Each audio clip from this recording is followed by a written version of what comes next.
mwabaganda mutwepankira ko yadde n'akamu njogera ku baganda ngamba mu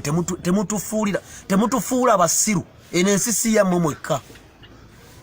mu kyasinza okuba kyakaali mu buli kimu ekizze kati mubuukidde Mayega atolo Bobi Wine mwamutadde olugesigezi olubajjudde wano 2018 kabaka gwe mutinkiza mwamuvuma ebivumo ebiyitirivu ennyo mwakutte ku ttaka lya Bobi Wine 2018 buli omu ajjukira ekyali ku social media baawemula kabaka gwe muyita Namunswa atagambwako Sebunya bwa Musota mwamuwemula mmwe mwennyini nga temuli adde omunyankole n'omu mmwe mwennyini bakasagga bannamusisi bannambooze mwawemula kabaka ku social media 2018 mwekuzizza ku buli kintu kyonna Bayibuli etuukiridde ekigambo Katonda kyasinga okukyawira ekyagobya Lucifer mu ggulu is pride and arrogance. Pride ge malala, arrogance ke kamwa akabambaavu. Mugenda mubuukira buli kintu, buli muntu wano mu ggwanga lya Uganda akaba baganda mu kyasinza okuwemulira ku social media muli omulowooza musiru mwavuma Museveni ne mumuteeka wali bwakola live ogenda okutunulira abantu bonna abavuma n'abawemula nga baana baganda. Nze muntu asinga okwetegereza comment ne mwembeera ku volongoto netegereza comment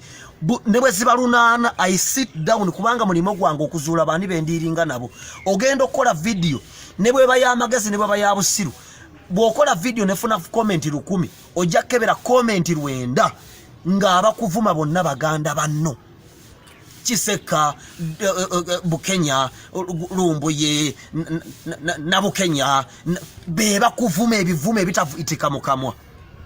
mwavuma kabaka yenyini gwe mutinkiza kati mwavuma Katikkiro Nowevu eringa ya kutaano mwavuma Museveni buli omu mwavuma Besigye buli omu muvumye ogenda okwetegereza ebintu bino byonna ebikolebwa nga bikolebwa baganda kyokka na bagamba nze ndi musajja mulokole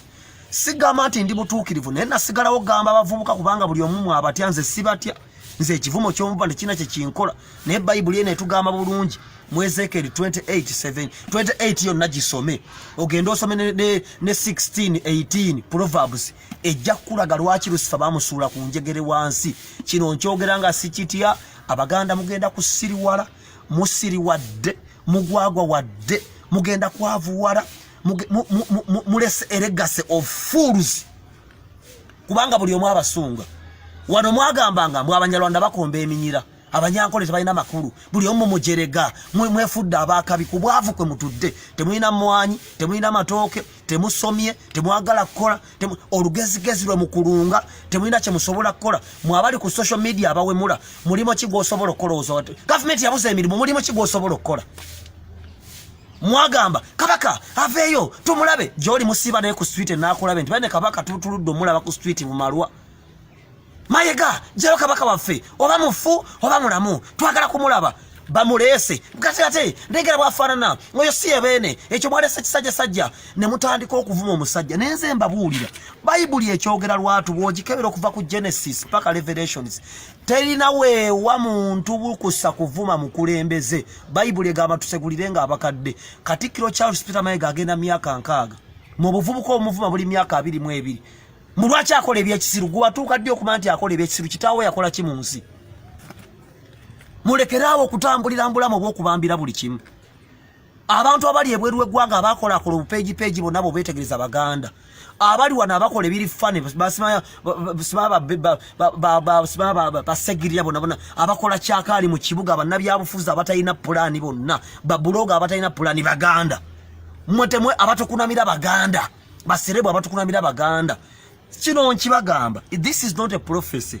sijaga nti mukama yangambi nedda this is the reality because mu bulamu there must things waliwo ebiteekeddwa okubeerawo abaganda mugenda kwongera okwavuwala mugenda kwongera okusiriwala mugenda kwongera okufuuka emmomboze kubanga era olwedde muli basiru ekibalaze nti muli basiru kwe kuvuma Katikkiro wammwe mwagamba kabaka talaba mukamwa ne bwalonda ekikere n'akissa wali mukikkiriza kati kitegeeza bw'ovuma Mayega obusiru ne kabaka oba omuvumi obusiru kubanga kabaka yalonda Mayega era yamubeezezza ebbanga tili amyaka gigenda mu 10 naye mu okwefuula abagezi okuvuma buli kimu Mayega muvuma waaki oyina audience tegama nti Mayega nga tatadde ku Katikkiro nabagamba nti eddembe Museveni lyabawa lyeribonoonye tosobola Rwanda kuyita Kagame bamuyita his excellency nemwe buli kimu mukibambidde wano muvumi kati Bobi Wine mwamwerabidde ebyokulayira mwabyerabidde ne bannammwe abali ekitalya mwabeerabidde kati mubuukidde kigaali kyokka Kabaka gwe mutinkiza mwamuvuma 2018 ebivume eby'amaanyi ennyo nenze mbalabula baganda bange Bayibuli etulagira okutya abakulembeze wadde babi oba balungi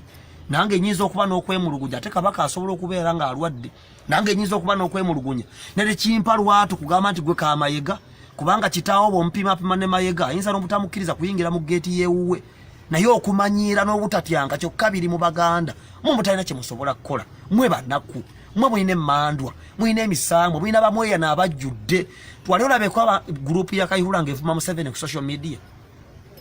abawalumbuye information okuvuma Katikkiro bava mu Mmengo mwennyini byebyammwe kwerumaaluma kola busolosolo butalina makulu kyokka Katonda ekyo bwakiraba ng'aleeta abantu abagenyi nga babakulembera Abanyarwanda batubyeko ettaka bajja kubba n'amasengere bagenda gatunda because you are fools. You have left a legacy of fools. Bwaba Kabaka mulwadde mubanja bwe mutyo okuvuma abalala n'atabimanyi n'abuukira avume kubanga muyino bimwemine nati namusisi yeddira gundi agamalala nse gundi nse neddira enkebuka ya agamalala ke mulina nekirungi muri bavu be mwavu mango okukomba eminyira bavuga pajero bitama bali mu office mumuli ku stage za boda kwe mulasanira ulidde ebigambo bino wali yeggeyena neggulu